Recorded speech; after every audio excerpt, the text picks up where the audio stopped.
idea de cómo se están cumpliendo los acuerdos internacionales de PDVSA con los otros países. Ya a veces Caribe, ya a veces otros países, los chinos, China, Caribe, etc. Bueno, Hoy en día, en la situación de hoy.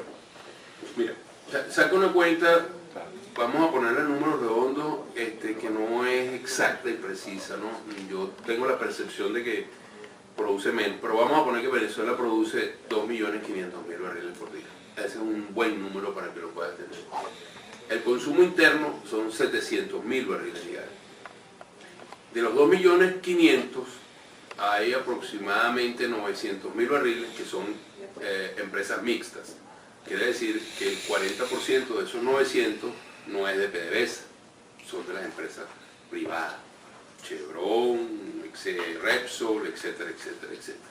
Entonces, quítale otros 360 y ya le has quitado 1 millón, te queda 1,5 millones.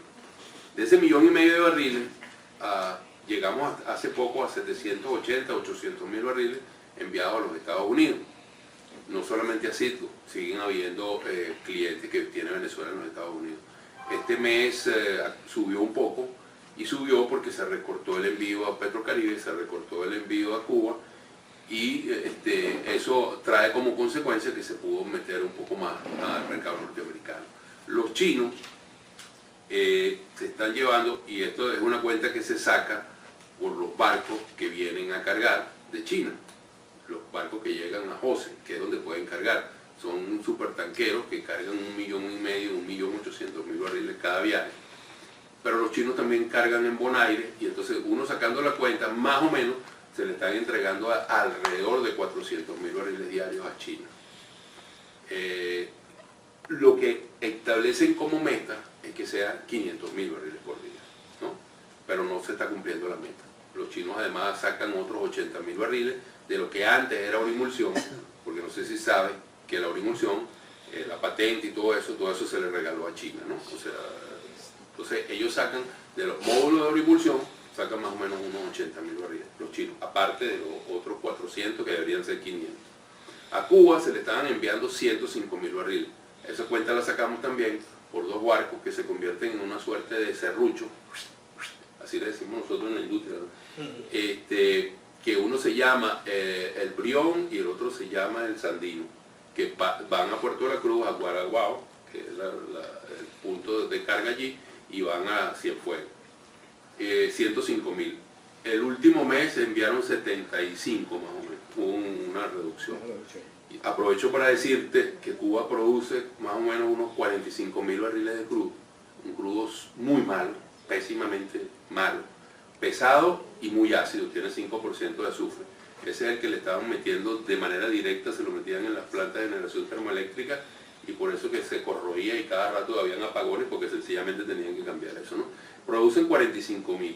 Y cuando se firmó el convenio en el año 2002, el convenio que se firmó Venezuela con Cuba, que lo firmó Chávez con Castro, con Fidel, el convenio decía 55.000 barriles diarios de crudo y productos, que era el complementario para cubrir la demanda de Cuba, que es alrededor de 100.000 barriles por día. ¿Okay? Todo lo demás que se le está enviando por encima de ese 55 es un crudo que se comercializa en el Caribe, y que es la razón por la cual cuando tú ves los reportes, y hubo un ministro de comercio que hasta lo hizo público, no me acuerdo cómo se llama él, que dijo que el segundo rubro de divisas de Cuba era el petróleo, y fueron 890 millones de dólares ese año, ¿no? Pero se está cumpliendo. Y con Petrocaribe ha habido una suerte de reducción, pero allí se entregan más o menos como unos 90.000 barriles en los términos de hoy en día, ¿no? 90.000 barriles, de los cuales hay una parte, como ya tú sabes, que supuestamente el 40% te lo pagan en 17 años al 1%, pero resulta que el 60% en muchas de esas tampoco te lo pagan, sino que te lo pagan con trueque, que si especie, yo no me imagino cuántos frijoles, cuántos cominos te tendrán que enviar para que eso se cumpla, ¿no? Eso tampoco está, nuez moscada, ese tipo de cosas, ¿no? Y además hay un suministro que se hace a los países del ALBA, que se hace a través de ALBA-NISA. ALBA-NISA es ALBA Nicaragua Sociedad Anónima. y que se entrega allí, y esa empresa la maneja Rosario, la esposa de Ortega, ¿no? Entonces, eso más o menos es lo que se está haciendo. A Bielorrusia se le entregan en promedio 14.000 barriles por día y a Rusia son 50 y pico. Hay un nuevo convenio que se hizo ahora, abriendo el mercado de India, y hay una aspiración, no sé de dónde lo van a sacar, a menos que lo corten todo en los Estados Unidos, de enviarle 400.000 barriles por día a India. Desde el punto de vista comercial, netamente, eso no tiene justificación, porque, y te digo algo para que lo tengas en cuenta, los barriles que se le envían a China ya te los pagaron, ¿no? Ya sabes que ya te dieron el billete. Tienes además un costo para producirlo, pero es que además tú tienes que pagar el flete, porque eso está establecido.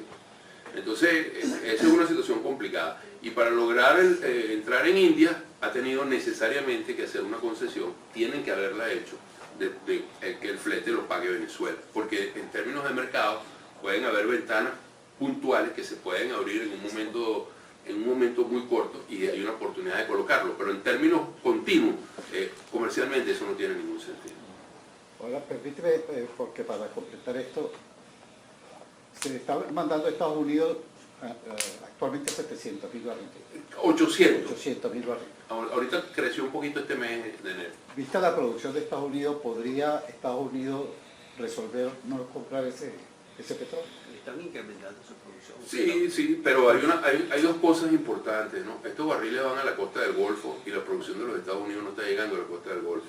Ahí entraríamos en el otro tema del Keystone.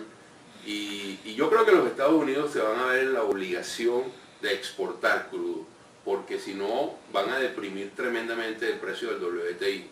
Eso es por otras razones, porque hay una acumulación importante en la parte de Oklahoma. Entonces, si no construyen este oleoducto, ese crudo va a salir por otro lado y el crudo canadiense también va a ir para otro lado. Pero si construyen el oleoducto, entonces van a llegar unos barriles más baratos y con una posibilidad de mezcla que podrían llegar a sustituir el crudo mediano pesado que Venezuela envía, que es óptimo para las refinerías. ¿En qué plazo? Bueno, eso depende de la decisión política. Eso está parado. Ahorita hay una presión del Congreso que necesitan, creo que 3 votos adicionales para romper el veto que tiene Obama. Eso es una discusión que yo todavía no la... Desde el punto de vista técnico, desde el punto de vista del negocio, yo creo que no hay ninguna duda de que deberías hacerlo. Desde el punto de vista ambiental, es mucho peor lo que están haciendo hoy en día, que es transportando ese crudo a través de unos ferrocarriles, y hace poco se descarriló uno. La verdad es que el oleoducto no tiene mayor riesgo, obviamente nunca es cero, y entiendo la preocupación y la comparto, pero hay unos beneficios mucho más grandes que el riesgo de que eso se produzca. Otros dicen que no lo quieren apoyar porque estarían apoyando la devastación que se está haciendo en Canadá para producir las arenas bituminosas. Mi respuesta para eso es que es cierto, hay un proceso de remediación de largo plazo, pero Canadá ha dicho que si no construyen eso, ellos van a construir otro y lo van a sacar por la costa del Pacífico para mandarlo a China. O sea que va a seguir habiendo la devastación. Entonces, yo todavía no termino de entender, obviamente son razones políticas, y no entiendo todavía muy bien la política completa de los Estados Unidos. Yo lo que quiero rápidamente hacer unos comentarios que había notado ayer a la supuesta ponencia de Vladimir. Me llegaron precisamente ayer varios datos de la Universidad Simón Bolívar, una de esas islas de excelencia que Gustavo hablaba hace un ratito, que me parecieron realmente terribles. Estos datos son del Decanato de Investigaciones de la Universidad Simón Bolívar. En el año 2012, o sea, bien avanzado el chavismo ya, teníamos 766 profesores investigadores a tiempo completo. ¿Cuánto? 766. En el año 2014, 609. En 2 años perdimos 76 profesores a tiempo completo investigadores. No por muerte ni nada de eso, no. Se fue. 30 plazas de alto nivel, o sea, decanos, jefes de departamento, jefes de laboratorio, no se han podido llenar porque no hay gente calificada ya para ocupar esos puestos. Del presupuesto de la Simón Bolívar, que es miserable, eso me consta, apenas el 0.27% se dedica a la investigación. 0.27% de un presupuesto miserable. ya esto es a nivel nacional, no es a nivel de la Simón Bolívar, los estudios de posgrado, la matrícula dentro del país bajó en 28%. Dentro del país. Hoy, 12 de febrero, están en todas partes del mundo donde hay estudiantes venezolanos manifestando delante de las embajadas porque ya los estudiantes que están fuera no pueden recibir dólares. Entonces, no hay estudiantes fuera y bajó en 28% internamente los posgrados. Artículos internacionales arbitrados ha bajado el 39% en un año. Asistencia a congresos internacionales bajó un 77%. O sea que simplemente no hay ya absolutamente nada para investigación, para docencia de alto nivel. Venezuela ocupa en América Latina, que no se distingue por su investigación, pero Venezuela ocupa el 2% de la investigación, de la producción científica en América Latina. 2%. En el año 2013... Pero Maruja, Dinamarca produce más que toda América Latina junto. Bueno, por eso decía que América Latina no se distingue por su producción científica. Pero, por ejemplo, en el año 2013, en Colombia hubo 6.523 publicaciones científicas arbitradas. 6.523 en Colombia. En Venezuela, 1.733. Y estas publicaciones, yo recuerdo la última vez que vi por televisión, creo que fue en cadena, cuando Chávez entregó el Premio Nacional de Ciencias, se lo entregó a un señor que había inventado un aparato para producir carne mechada. Era un aparato gigantesco de madera, pero así, una especie de dinosaurio, que toda ama de casa sabe que ahora Oster o Piscinar o todo eso producen cosas infinitamente mejores. Pues eso es el último premio de ciencia que yo recuerdo. El gigantesco aparato para producir carne mechada. Ciencia popular.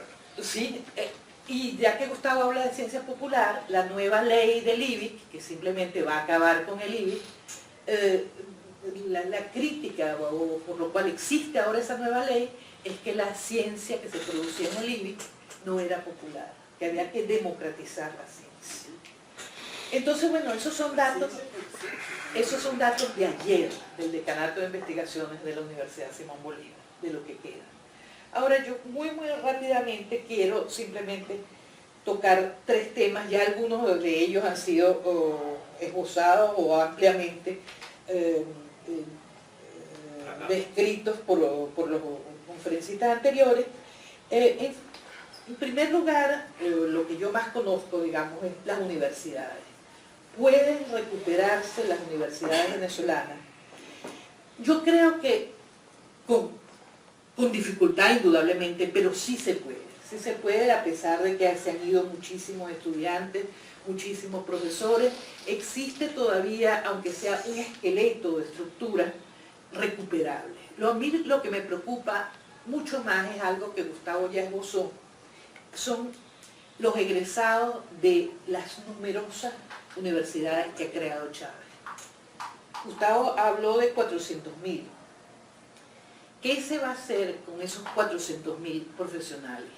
Yo oigo cantidad de gente que dice, imposible esa gente, no hay manera de incorporarlo, pero resulta que a esa gente se le dio una esperanza. Como decía Gustavo, esa gente son parte importante del sostén de Chávez. Ellos entraron allí de buena fe. Me han dicho algunos médicos que están horrorizados de lo poco que saben esos médicos populares, que algunos estudiantes o algunos egresados de esas escuelas están interesados en aprender, aunque sea lo básico para tratar a un paciente. Pero digamos que en medicina hay como cosas mucho más concretas. Pero ¿qué vamos a hacer con los abogados, con los periodistas? Periodistas egresados de la Universidad Bolivariana, con profesores cubanos. Entonces allí hay una imposibilidad práctica de lograr una armonía entre lo que a esta gente se le ha inculcado durante 16 años y lo que necesitamos como país. Eso creo que es uno de los problemas más serios que vamos a tener y que sería imposible simplemente decir no sirven, vamos a eliminarlos del mapa. Existen y tenemos de alguna manera que incorporarlos. Luego el asunto de la diáspora. Yo creo que la diáspora es uno de los temas que a nosotros obviamente nos interesa más porque pertenecemos a ella. El profesor Blanco, que lástima que no esté aquí en este momento, el profesor Blanco, María Teresa, ha tratado el tema ampliamente, María Teresa también. Hemos tratado, como han dicho aquí varias personas, de empezar a trabajar en eso. Todo el mundo dice importantísimo, absolutamente necesario, pero resulta que en el momento de ir a concretar, en el momento de buscar financiamiento, porque bueno, si no está trabajando tiene que vivir de eso, no existe absolutamente nada. Se cierran todas las puertas y la diáspora es así una idea muy bella, pero no se concreta en nada. Existen algunas ideas anteriores a esto que estamos viviendo, porque resulta que la diáspora venezolana obviamente es muchísimo mayor en la actualidad, pero había empezado un poco antes. Cuando yo estudié, en la época de las becas Ayacucho, nadie se quedaba afuera. Absolutamente todo el mundo regresaba. Teníamos oportunidades de entrevistas en las universidades, etcétera, y nadie ni siquiera iba a las entrevistas porque teníamos trabajo asegurado en Venezuela. Pero eso fue cambiando. Y ya cuando se produjo, por ejemplo, el programa Galileo, idea del papá de Leopoldo López, ya allí hubo mucha gente que simplemente no regresaba. No sé si ustedes saben lo que era el programa Galileo. Se captaba a los mejores estudiantes desde bachillerato y se les mandaba del primer año de universidad fuera a buenas universidades. Yo conozco a varios Galileos, están todos fuera. El único que sé que regresó es Temir Porras, y quizás alguno de ustedes sabe quién es Temir Porras, pero el único Galileo que regresó. El más exitoso. Sí, sumamente exitoso, indudablemente. Temir Porras, para el profesor Blanco, es un señor que estudió en la Escuela Normal Superior en París y se convirtió en uno de los ideólogos del chavismo. Bueno, pero a partir de ese grupo de estudiantes muy brillantes que no regresaron, el doctor Kerdel Vega, que en ese momento era embajador en Londres, se le ocurrió una idea que yo creo que es excelente y simplemente hay que contactarlo. Él sigue vivo porque me siguen llegando correos de él. Al profesor perdido en la isla de los flamencos, hay que localizarlo porque él tenía la idea del programa Talven, que era que esos talentos venezolanos es imposible que regresen. Algunos lo están, por ejemplo, rector de MIT, cirujanos ilustres, o Ignacio Rodríguez Iturbe, profesor emérito de Princeton, etc. Pero esta gente, todos quieren hacer algo por Venezuela. Entonces, creo que alguien lo había dicho ya por aquí, pedirles que vayan una vez por trimestre a Venezuela, que se lleven estudiantes venezolanos, pero hacer esto sistemáticamente. Nadie le hizo el menor caso a Kerdel Vega, él tiene fama de excéntrico y loco, pero yo creo que es una cosa que definitivamente hay que revivir, dado que es muy poco factible que esa enorme cantidad de gente que está afuera regrese, aprovechar esos 1.500.000 presuntos embajadores para que den algo de su talento, y bueno, incluso podría ser algo también de su finanza, para ayudar a revivir la educación en Venezuela. Hay que empezar por darle un mínimo de dignidad al profesor, bueno, primero al maestro y luego al profesor venezolano. Yo no puedo hablar mucho de la escuela primaria, Gustavo como abuelo puede hablar más que yo de eso, yo puedo hablar de la universidad. Les puedo decir que cuando yo regresé de los Estados Unidos a Venezuela como profesor asistente, yo ganaba un poco más de 8.000 bolívares, que eran más o menos $2.000. Ahorita mi sueldo no llega jamás en la vida a $2.000, $2.000 mensuales. Entonces, tiene que haber, de alguna manera, de ese poco dinero que vamos a tener, tratar de que maestros y profesores tengan un salario digno para poderse dedicar a esto. Por eso no se consiguen puestos para los decanos y profesores universitarios. De todos los estudiantes que yo he tenido en toda mi vida, que fueron bastantes, conozco solamente una que está ahorita dedicada a la docencia. Más nadie se le ocurre la locura de meterse a profesor universitario, porque simplemente es meterse a mendigo ilustrado. Luego, además del asunto de recuperar la dignidad de los profesores, algo que tu papá se ocupó toda la vida, el asunto de la historia. Los chavistas han cambiado la historia indudablemente. Habría que revisar todos esos programas desde el primer día de la escuela primaria. En todo caso, revisar. Y me han dicho, o hemos leído que algunos libros de historia muy buenos que han surgido últimamente, pero eso no son libros de consumo popular, no son libros de texto. O sea que esos excelentes historiadores que hay ahorita, que se han formado al margen del chavismo, pues de alguna manera tengan algo que decir con lo que se está enseñando en las escuelas, lo que se está enseñando en las universidades en este momento. Luego, el asunto que ya se nombró también de la tolerancia. Es una lástima que José Hernández no esté aquí, porque él termina ese periodiquito diario que nos manda diciendo todos los días de reconciliación y tolerancia.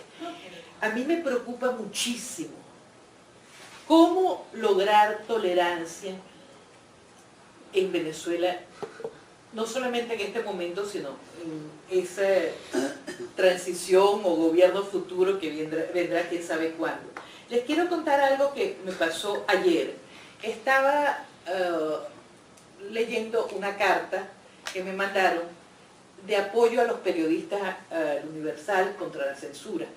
La carta era un poquito difícil de firmar para mí, porque bueno, a mí no me han censurado, a María Teresa tampoco la han censurado, entonces yo quería saber un poco más de detalles en cómo era eso de la censura. Entonces, por Twitter empecé a conversar con varias personas y me decían, bueno, es que el nuevo director del Universal es Abreu Anselmi, y ese desgraciado es culpable de la devaluación y es culpable... No, el culpable no es él, el culpable es el hermano, el músico, me decía otro, el músico, que ese es el que tiene poder. Ese es culpable de la devaluación y ese deberá ser castigado como se merece, porque es un colaborador, igual que von Karajan fue un colaborador con Hitler. Abreu, nuestro Hitler nacional, nuestro von Karajan nacional. Bueno, que se vaya al von Karajan. Eso yo no estoy de acuerdo. Si tenemos una sola cosa que funciona a nivel cultural, que es la música, que es el sistema de orquesta, ¿cómo se nos ocurre que vamos a crucificar a Abreu, que ya se habrá muerto cuando esto termine? Sí, él está muy enfermo. Y yo creo que él ha hecho todo esto para sostener, para lograr que se mantenga el sistema. O a Dudamel, que mire, tiene toda la razón en querer vivir en Los Ángeles, pero entonces vamos a tratar de que esta gente que ha colaborado con el régimen, pero que son gente que sirve, son buenos, ¿cómo se nos ocurre que vamos a acabar con ellos? Entonces la reconciliación tiene que partir de ese tipo de cosas. Tenemos que abrirnos a que existe gente, muy poca gente, pero existe gente en el chavismo que ha sido buena en su campo. Y a esa gente pues hay que captarla. No hay que dedicarse, lo que decía ahorita uno de nuestros petroleros, a decirle, no, cuando yo llegue al poder, tú nomás nunca en tu vida vas a dirigir un concierto. En absoluto. Así como no le podemos decir a la gente del Caribe, más nunca en la vida les daremos una gota de petróleo. Entonces, bueno, ese asunto de la música, la historia, la educación, van a ser terriblemente difíciles. Venezuela no estaba avanzada en ninguno de esos campos y hemos retrocedido, no al siglo XIX, hemos retrocedido prácticamente a las guerras federales con el chavismo.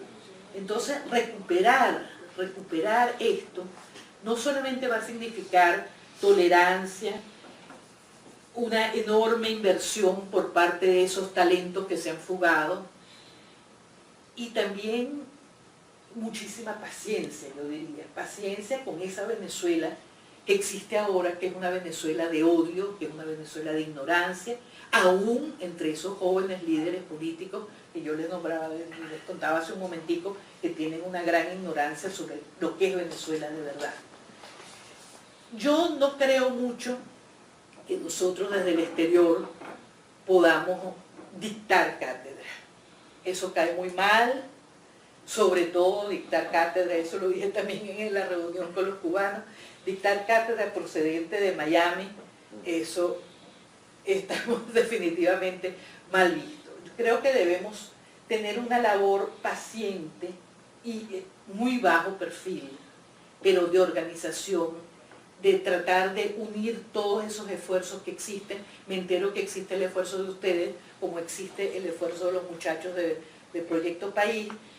Todo eso simplemente coordinarlo y dentro de la medida de lo posible, comprendiendo que nosotros estamos fuera y acá adentro hay gente que tiene una visión distinta, que tiene un padecimiento diario que nosotros no llegamos ni siquiera a comprender. Comprendiendo todas esas limitaciones, yo creo que ahí es que nosotros podemos ayudar, pero sobre todo con un grado de modestia y de bajo perfil muy importante, simplemente para que nos toleren, para no convertirnos en unos seres insoportables, como creo que pasó con muchos de los chilenos que estaban en el exterior, que cuando regresaron tuvieron fuertes choques con los que se habían quedado.